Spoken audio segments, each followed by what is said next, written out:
Hello everyone, welcome to my new video on stock markets. So in my last video, I was discussing about the basics of mutual fund. So I'm going to continue from there in this video. So in my last video on basics of mutual fund, I discussed about what are mutual funds, what are some of the important terminologies that are used in mutual funds like NAV, AUM, then you have expense ratio, and I also discussed about like you have direct plan, regular plans, dividend plans, growth plans, what is SIP, and then what is lump sum investment. So I discussed all this in my last video. These are like basics of mutual fund. And I also showed you a demo, right? I went to a site called Covera, so which is useful for doing mutual fund investments. And I saw you, so basically I was showing you a practical example of that, like how you can see the NAV, AUM, expense ratio of that fund, how the fund has done in the past 5 years or since it has started, and also which all stocks the fund is holding. So we looked at all of those in my last video. So if you have not watched that, I will suggest you to watch that video before moving to this video. So okay, so let's focus on this video. So in this video, I will be answering like some of the questions like everyone has on their mind about mutual funds. So these are like in the first, let's say the first question: who issues these mutual funds?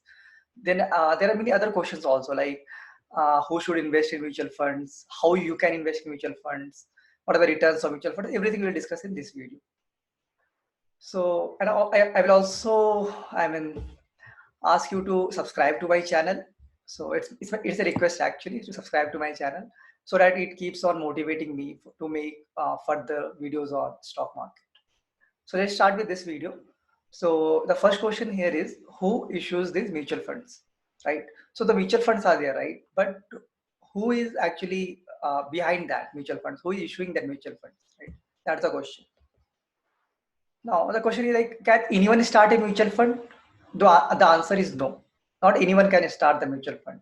So you have to basically register with the SEBI, that is called Securities and Exchange Board of India, if you want to start a mutual fund.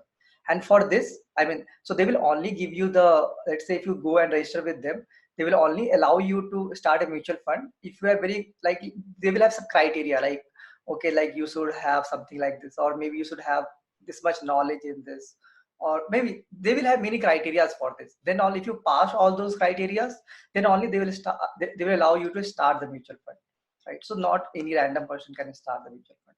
So if it was so, I mean, the number of mutual funds would have been like a lot of mutual funds would have been there in that case, and even I would have started a mutual fund maybe. So these actually mutual funds are normally, there are asset management companies. Those are called AMCs. You will hear about this. So these are the companies which actually offer the mutual funds. And they create the mutual funds and offer them to investors. Then these AMC, what they do is they hire fund managers to manage, sorry, to manage the money from investors. And like most banks today in India do have an AMC unit associated with them. Take example, HDFC has, I mean, HDFC has HDFC AMC, Axis has the same, SBI has, ICICI has, many has, I mean. But there are also non-banking AMCs also, there are many. So you will find them also. Let's go to the next one. So what if the mutual fund company shuts down? So this is also a very important question. Let's take the example that Yes Bank is there. Let's say Yes Bank also has a AMC, asset management company. Let's say it has also started AMC. The question is, let's say what if the Yes Bank, let's say by chance goes bankrupt, let's say, what happens to the AMC then? So what happens to your money? Is your money safe in those mutual funds or not? What happens, right? This is a very basic question that everybody will think of, right, when they're investing in mutual funds. So let's clarify this. So in this case, you do not need to worry about this. Even if the Yes Bank shuts down, whatever happens to Yes Bank, you do not need to worry about the company who is managing the mutual fund. You need to see the performance of that. And also, so there are other things also you need to see in that. I discussed that in the last video. So even if the Yes Bank, let's say, goes down, goes bankrupt, your money is still safe. Normally what will happen is your money will be returned back to you, like on the last NAV value.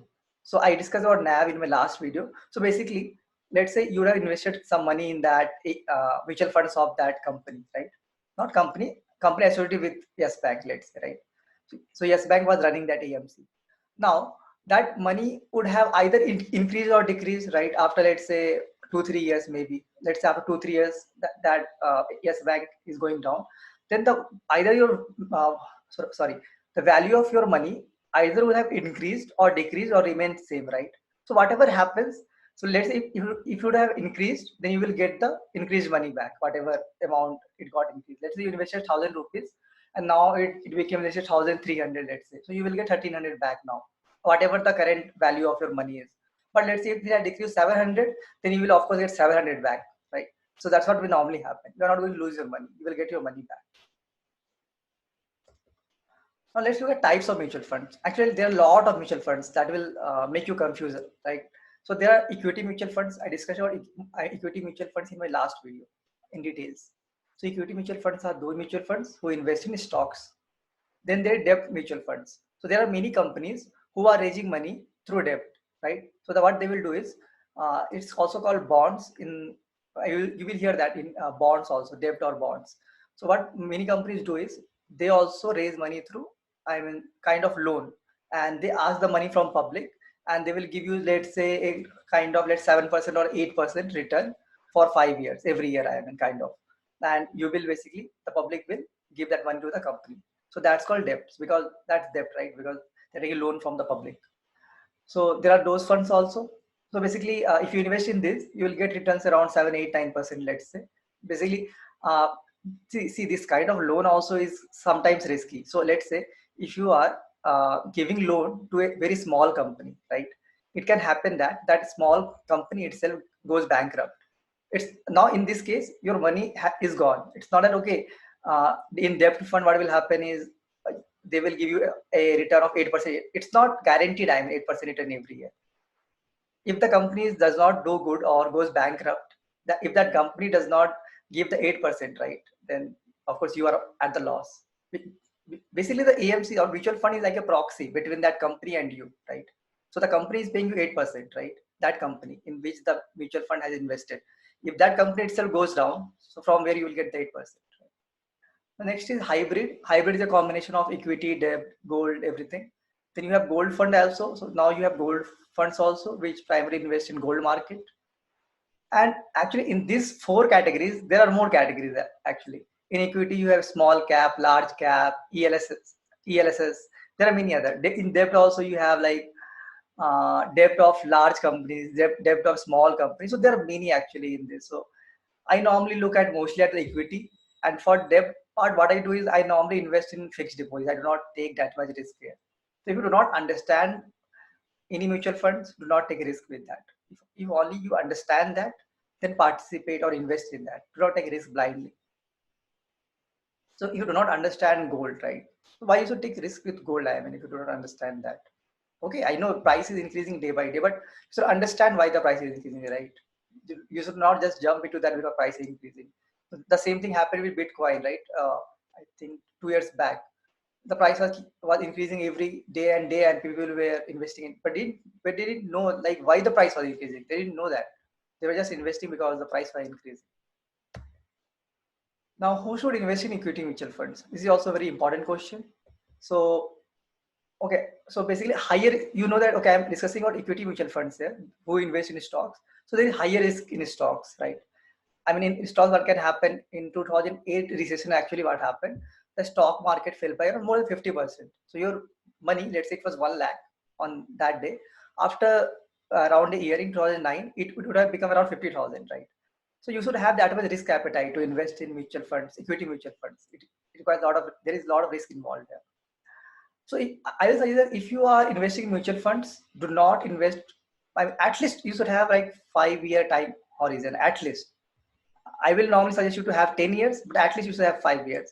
You should not take your money just, okay, if you have invested and you take money after 1 year or 2 years, you should not think. So if you want the money back after 2, 3, or 5 years, do not invest in mutual funds. Do not go for them, because there is a chance that you can lose your capital itself in equity mutual funds. So do not do that.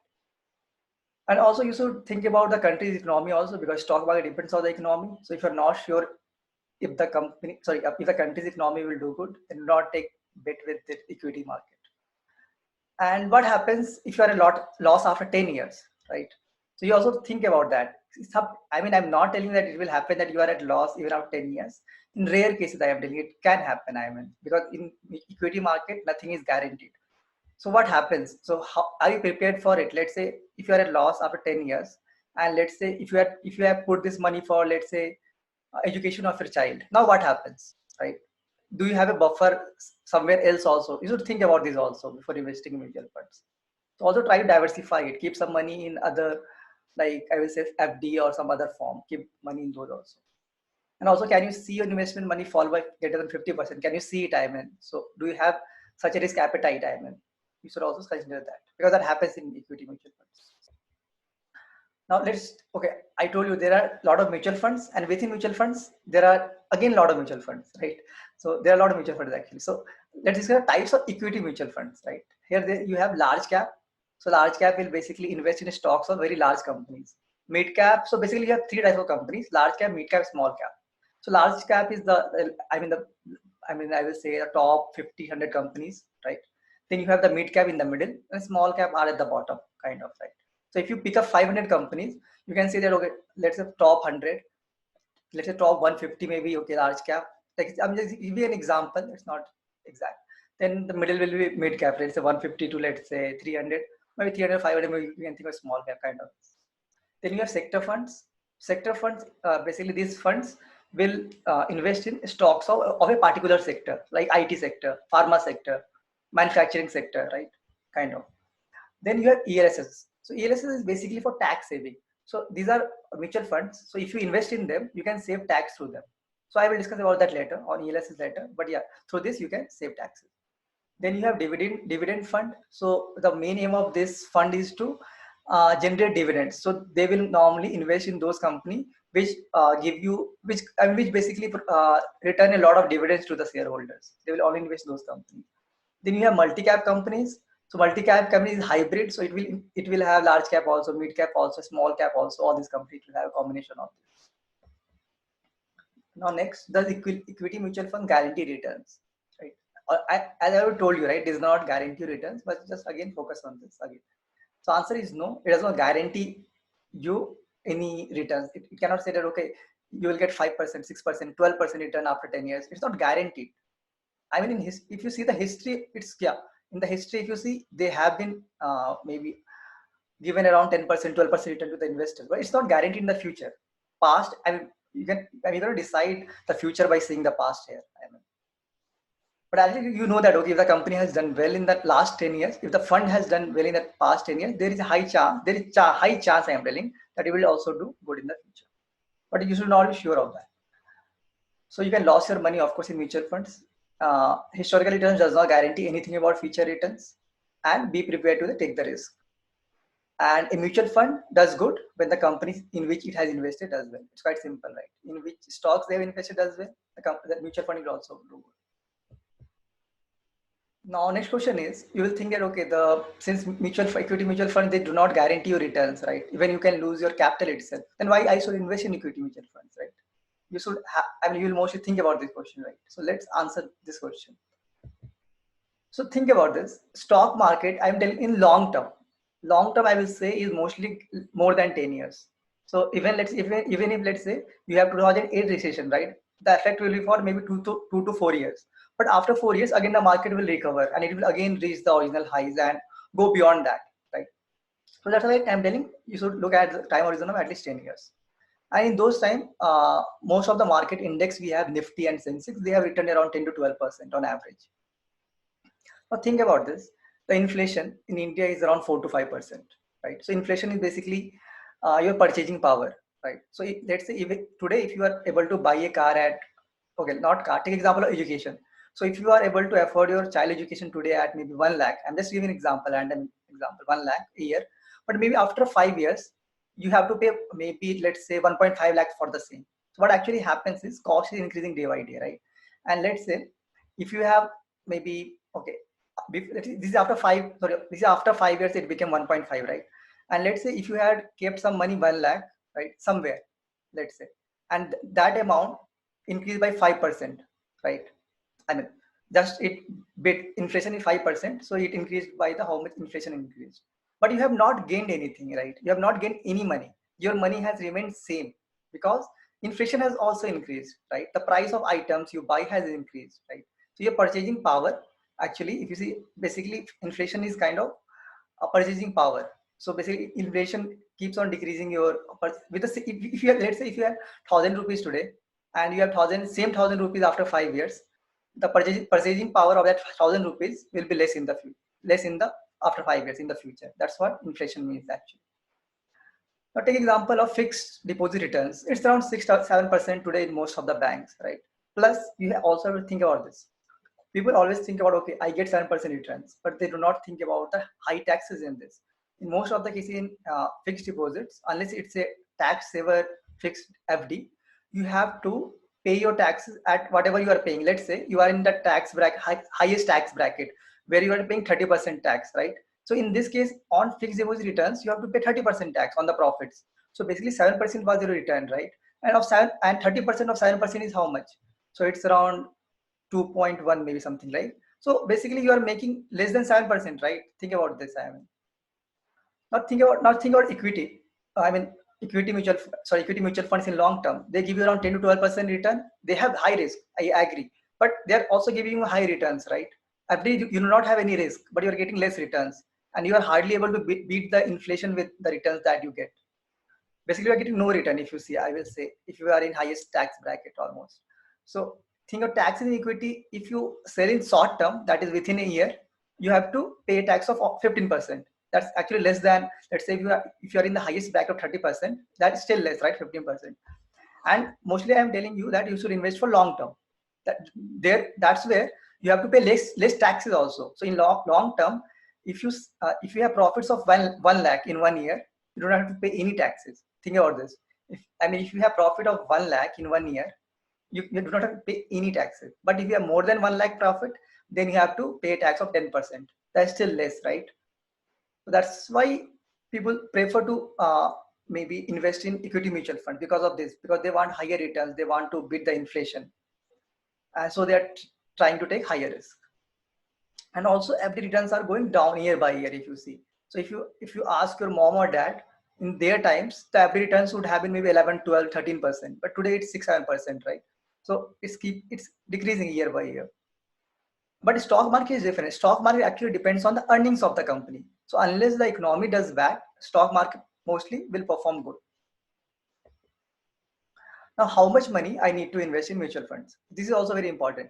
In stocks, so basically whatever stock price is, so if you have to buy that 1 unit of that stock, you have to pay that much.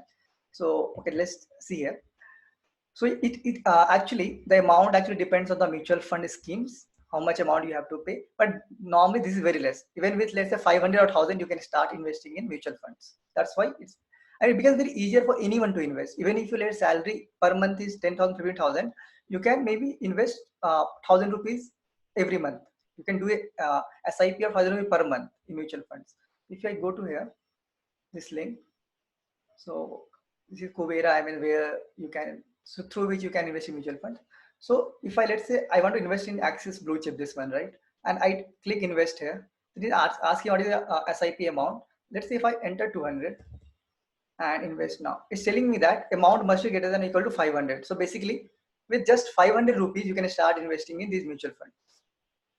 Similarly, if you go to some other, maybe, okay, let's cancel this. Maybe go to some other, maybe let's try this one. Maybe if I enter 300, yeah, this also has 500. So with 500,000, mostly you will be able to start investing in mutual funds. But individual stocks can be very costly. So take example, MRF stock, which trades at around 58,000. So this is just for buying one MRF stock, you should have at least 58,000 rupees. Otherwise, you cannot buy a stock of MRF. Okay, now tax benefit through equity mutual funds. So I discussed about 10% thing, right? I am going to discuss about ELSS and 10% here. So both, I'll combine both here. So you have actually ELSS, that is equity linked savings scheme. So these are a kind of mutual funds where you get the tax benefits. So you can save taxes on total income up to 1.5 lakhs. So let's say if your total salary is 10 lakhs, let's say, take example, then you will be, if you invest in these funds, you decrease 1.5, you subtract 1.5 from your salary. Now that is 8.5 lakhs. So you will tax only on 8.5 lakhs. of your salary, because you have invested in tax saving mutual funds of 1.5 lakh, right? But for this, you have to invest 1.5 lakhs in these mutual funds. Then only you will get the tax benefit. You have to show these papers while filing the taxes. So you can get this, like if you want to know which are all the ALS funds, so you can go to Kuvera again. So in this equity category, if you select, so there are many categories I told you, right? There are like dividend funds, small cap, large cap, there are many. So in this, one of them is ALSs. You can go to this, and these are all the funds. If you invest in them, you can save taxes. And also in this, when you sell this, basically the mutual funds, still long-term equity tax applies on profits. Okay, I forgot to tell one thing. If you invest in these funds, tax saving funds, you cannot sell the fund before 3 years. That's important. That's why they are tax saving actually. So actually, I think it's quite good, right? See, equity investment is for long term, and they are not allowing you to take your money back before 3 years. That's actually good. You should mostly invest in this type of funds where you cannot take your money back. I mean, that's good, right? Otherwise, what will happen? You will see that, okay, I invested 1,000 rupees, and in 1 year it has become 1,100, and you will be like thinking, okay, I should now sell this and take the profit of 100 maybe. So in this case, you will not think about that and keep the money for long term. And when you sell that, of course, that long term 10% applies in this case also. You have to pay a tax of 10%. Now, the last one is, how can I start investing in mutual funds? So how can you start investing in mutual funds, right? So the process here is quite simple actually. So one way is, okay, in either way, you have to basically KYC verification will be done for you. In any way, if you want to invest, if you want to start investing in mutual funds, you have to do a KYC verification. In this, now you have to maybe provide Aadhaar card or PAN card, then a bank account details, all of this, and they will verify, and within 1 or 2 days you should start investing in mutual fund. That's quite simple actually. Everything is online now. So one way is you can directly go to the AMC site itself and start from there. But the issue is that you will not be investing in, mutual funds of only one AMC. There are a lot of AMCs and there are a lot of mutual funds, right? So it's tough, right? You go to every AMC site, and from there you keep on investing, right? And also, how do you look at the results, right? Because you have invested in separate AMC's fund. How do you see a result at one place, right? You cannot see that, right? So for that, there are new platforms, and there are new platforms now, like Kuvera and Paytm Money. So these are like a proxy to them. So basically what they do is, these AMC have the fund, and this Kuvera and Paytm sell these mutual funds basically. So you can go here and buy and sell the mutual. It's quite easy. You can list down all the mutual funds from all the AMCs here, and you can buy and sell them. And only needed, I think, is a KYC verification. That's what I told you. I mean, it's quite easy. It does not take much. And if you want to, let's say, I normally invest through Kuvera.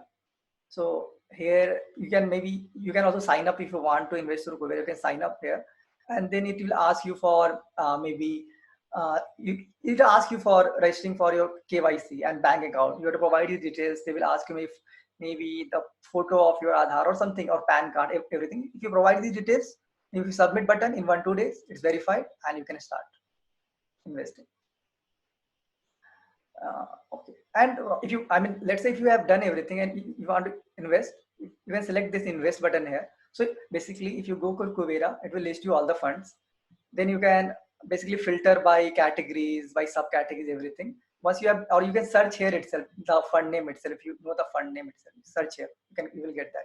Once you have done that, if you want to invest, you can invest in SIP or lump sum. I told you difference in last video. So SIP, if you want to invest, just put 1,000 here, maybe. Do invest now. But I'm not signed in. But if you're signed in, it will take you to the payments page and everything, and then you can do this. So it's quite easy actually. And yeah, this was all for basics of mutual fund. And if you have any questions, feel free to put that in comments. I will try to answer that in comment itself, or maybe in some new video. And maybe next series of video, I will also discuss about how to select mutual funds and in which mutual funds I have invested. And I will also give you a reason on why I have invested in these funds. So I have mostly invested in tax saving funds, and also some other funds, index funds also. So I will also give you a reason why I have invested in this and not others, because there are a lot of mutual funds today, right? I cannot go and look at all the mutual funds, right? So I look at some of the qualities of mutual funds and then I decide to invest. in that. So I will discuss that also in my later videos. So that's all for this video. Thank you.